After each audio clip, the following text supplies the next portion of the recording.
हरिः ओं श्रीमद्वाल्मीकिरामायणे अरण्यकाण्डे सप्तचत्वारिंशः सर्गः। सीता का रावण को अपना और पति का परिचय देकर वन में आने का कारण बताना, रावण का उन्हें अपनी पटरानी बनाने की इच्छा प्रकट करना और सीता का उसे फटकारना। रावणेन तु वैदेही तदा पृष्टा जिहीर्षुणा परिव्राजक रूपेण शशंसात्मानमात्मना। सीता को हरने की इच्छा से परिव्राजक सन्यासी का रूप धारण करके आए हुए रावण ने उस समय जब विदेह राजकुमारी से इस प्रकार पूछा, तब उन्होंने स्वयं ही अपना परिचय दिया। ब्राह्मणश्चातिथिश्चैश्च अनुक्तो हि शपेत मामिति ध्यात्वा मुहूर्तं तु सीता वचनमब्रवीत्। वे दो घड़ी इस विचार में पड़ी रहीं कि ये ब्राह्मण और अतिथि हैं, यदि इनकी बात का उत्तर न दिया जाए तो ये मुझे शाप दे देंगे। ये सोचकर सीता ने इस प्रकार कहना आरंभ किया। दुहिता जनकस्याहं मैथिलस्य महात्मनः सीता नाम्नास्मि ब्रह्मभद्रं ते रामस्य महिषी प्रिया। ब्राह्मण आपका भला हो। मैं मिथिला नरेश महात्मा जनक की पुत्री और अवध नरेश श्री रामचंद्र जी की प्यारी रानी हूँ। मेरा नाम सीता है। उषित्वा द्वादश समाइक्ष्वाकूणां निवेशने भुञ्जानामानुषान् भोगान् सर्वकाम समृद्धिनी। विवाह के बाद 12 वर्षों तक इक्ष्वाकुवंशी महाराज दशरथ के महल में रहकर मैंने अपने पति के साथ सभी मानवोचित भोग भोगे हैं। मैं वहाँ सदा मनोवांछित सुख सुविधाओं से संपन्न रही हूँ। तत्र त्रयोदशे वर्षे राजा मंत्रयत प्रभुः अभिषेचयितुं रामं समेतो राजमंत्रिभिः। 13वें वर्ष के प्रारंभ में सामर्थ्यशाली महाराज दशरथ ने राजमंत्रियों से मिलकर सलाह की और श्री रामचंद्र जी का युवराज पद पर अभिषेक करने का निश्चय किया। तस्मिन् सम्भ्रियमाणे तु राघवस्याभिषेचने कैकेयी नाम भर्तारं ममार्या याचते वरम। जब श्री रघुनाथ जी के राज्याभिषेक की सामग्री जुटाई जाने लगी, उस समय मेरी सास कैकेयी ने अपनी पति से वर मांगा। परिगृह्य तु कैकेयी श्वशुरं सुकृतेन मे मम प्रव्राजनं भर्तुर्भरतस्याभिषेचनं द्वावयाचत भर्तारं सत्यसंधं नृपोत्तमम्। कैकेयी ने मेरे श्वशुर को पुण्य की शपथ दिलाकर वचनबद्ध कर लिया। फिर अपने सत्य प्रतिज्ञ पति उन राज शिरोमणि से 2 वर मांगे, मेरे पति के लिए वनवास और भरत के लिए राज्याभिषेक। नाद्य भोक्ष्ये न च स्वप्स्ये न पास्ये न कदाचन एष मे जीवितस्यान्तो रामो यदभिषिच्यते। कैकेयी हठपूर्वक कहने लगी, यदि आज श्री राम का अभिषेक किया गया तो मैं न तो खाऊंगी न पीऊंगी न कभी सोऊंगी ही, यही मेरे जीवन का अंत होगा। इति ब्रुवाणां कैकेयीं श्वशुरो मे सपार्थिवः अयाचतार्थैरन्वर्थैर्न च यां चकार सा। ऐसी बात कहते हुए कैकेयी से मेरे श्वशुर महाराज दशरथ ने ये याचना की कि तुम सब प्रकार की उत्तम वस्तुएं ले लो, किंतु श्री राम के अभिषेक में विघ्न न डालो। किंतु कैकेयी ने उनकी ये याचना सफल नहीं की।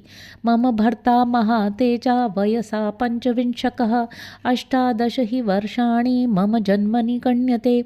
उस समय मेरे महातेजस्वी पति की अवस्था 25 साल से ऊपर की थी और मेरे जन्म काल से लेकर वन गमन काल तक मेरी अवस्था वर्ष गणना के अनुसार 18 साल की हो गई थी। रामेति प्रथितो लोके सत्यवान शीलवान शुचिः विशालाक्षो महाबाहु सर्वभूतहिते रतः। श्री राम जगत में सत्यवादी, सुशील और पवित्र रूप से विख्यात हैं। उनके नेत्र बड़े बड़े और भुजाएं विशाल हैं। वे समस्त प्राणियों के हित में तत्पर रहते हैं।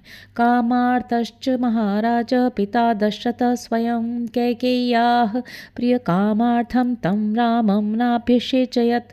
उनके पिता महाराज दशरथ ने स्वयं काम पीड़ित होने के कारण कैकेयी का प्रिय करने की इच्छा से श्री राम का अभिषेक नहीं किया। अभिषेकाय तु पितुः समीपम राममागतम कैकेयी मम भर्तार मित्युवाच त्रुतं वचः। श्री रामचंद्र जी जब अभिषेक के लिए पिता के समीप आए, तब कैकेयी ने मेरे उन पतिदेव से तुरंत ये बात कही। तव पित्रा समाज्ञस्यं ममेदं शृणु राघव भरताय प्रदातव्यमिदं राज्यमकंटकम्। त्वया तु खलु वस्तव्यं 9 वर्षाणि 5 च वने प्रव्रज काकुत्स पितरं मोचयानृतात्। रघुनंदन, तुम्हारे पिता ने जो आज्ञा दी है इसे मेरे मुंह से सुनो। यह निष्कंटक राज्य भरत को दिया जाएगा। तुम्हें तो 14 वर्षों तक वन में ही निवास करना होगा। काकुत्स, तुम वन को जाओ और पिता को असत्य के बंधन से छुड़ाओ।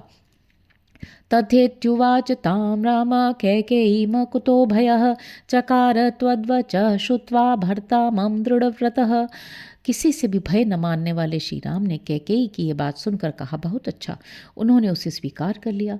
मेरे स्वामी दृढ़तापूर्वक अपने प्रतिज्ञा का पालन करने वाले हैं। तदान्न प्रतिगृहीतात् सत्यं ब्रूयान्न चानृतम् एतद् ब्राह्मण रामस्य व्रतं धृत मनुत्तमम। श्री राम केवल देते हैं, किसी से कुछ लेते नहीं हैं। वे सदा सत्य बोलते हैं, झूठ नहीं।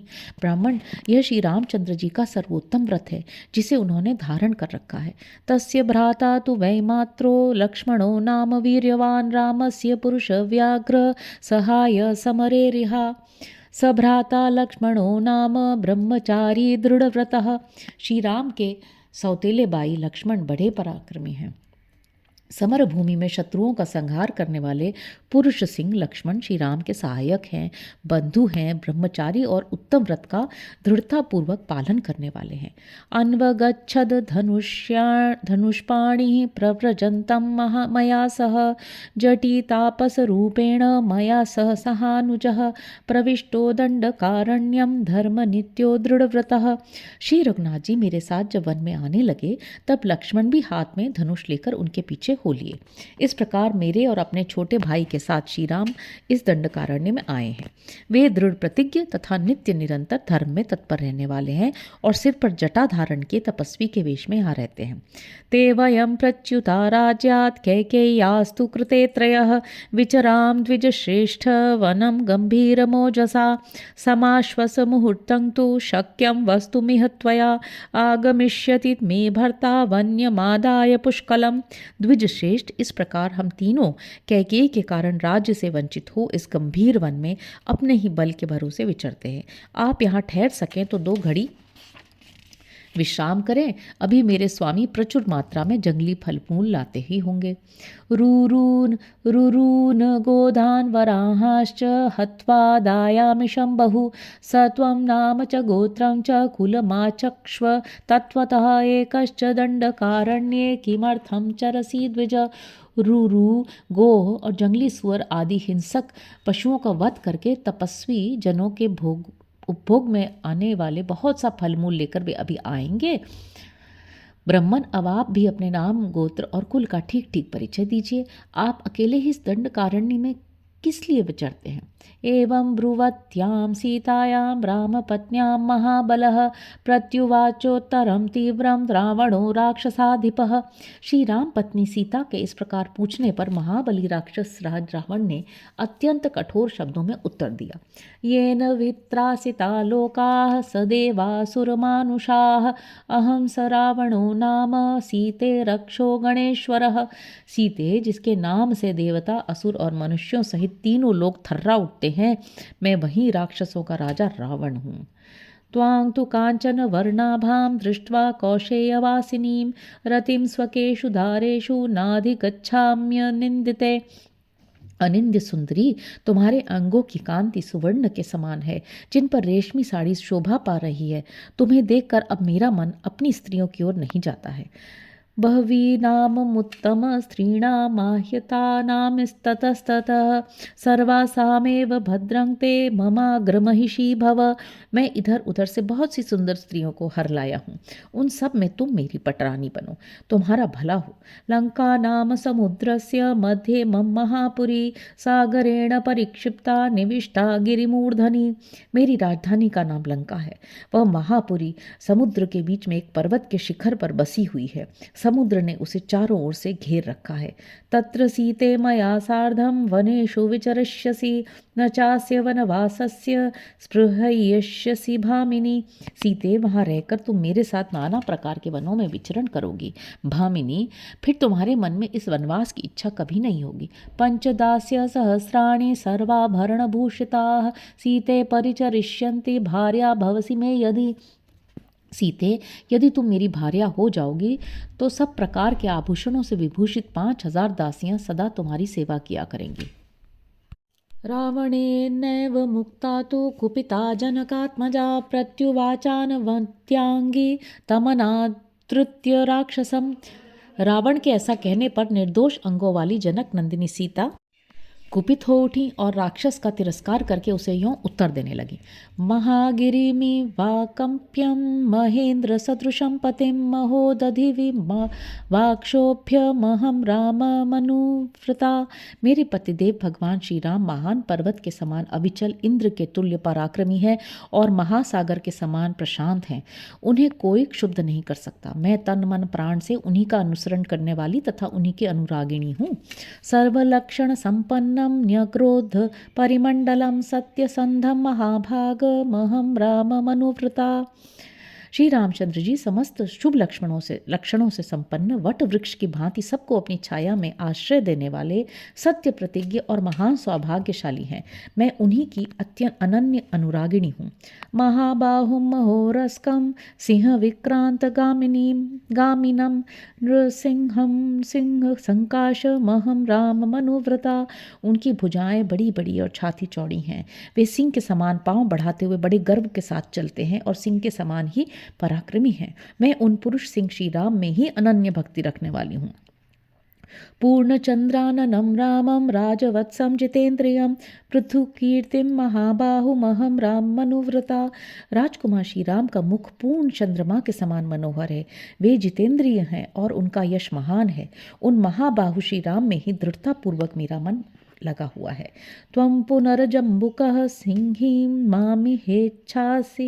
मामिहेच्छसि दुर्लभां नाहं शक्या त्वया स्पृष्टुमादित्यस्य प्रभा यथा।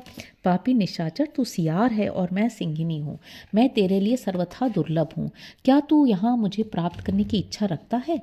अरे, जैसे सूर्य की प्रभा पर कोई हाथ नहीं लगा सकता, उसी प्रकार तू मुझे छू भी नहीं सकता।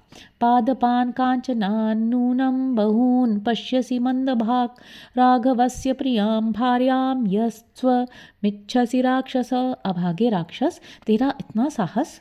तू श्री रघुनाथ जी की प्यारी पत्नी का अपहरण करना चाहता है। निश्चय ही तुझे बहुत से सोने के वृक्ष दिखाई देने लगे हैं। अब तू मौत के निकट जा पहुंचा है। क्षुधितस्य च सिंहस्य मृगशत्रोस्तरस्विनः आशीविषस्य वदनात् दृष्ट्वा मादातुमिच्छसि मंदरं पर्वतश्रेष्ठं पाणिना हर्तुमिच्छसि कालकूटं विषं पीत्वा स्वस्तिमान् गन्तुमिच्छसि अक्षिसूच्या प्रमृजसि जिह्वया लेडिचक्षुरम् राघवस्य प्रियां भार्यामधिगन्तुं त्वमिच्छसि। तू श्री राम की प्यारी पत्नी को हस्तगत करना चाहता है। जान पड़ता है अत्यंत वेगशाली मृगवैरी भूखे सिंह और विषधर सर्प के मुख से उनके दांत तोड़ लेना चाहता है। पर्वत श्रेष्ठ मंदराचल को हाथ से उठाकर ले जाने की इच्छा करता है।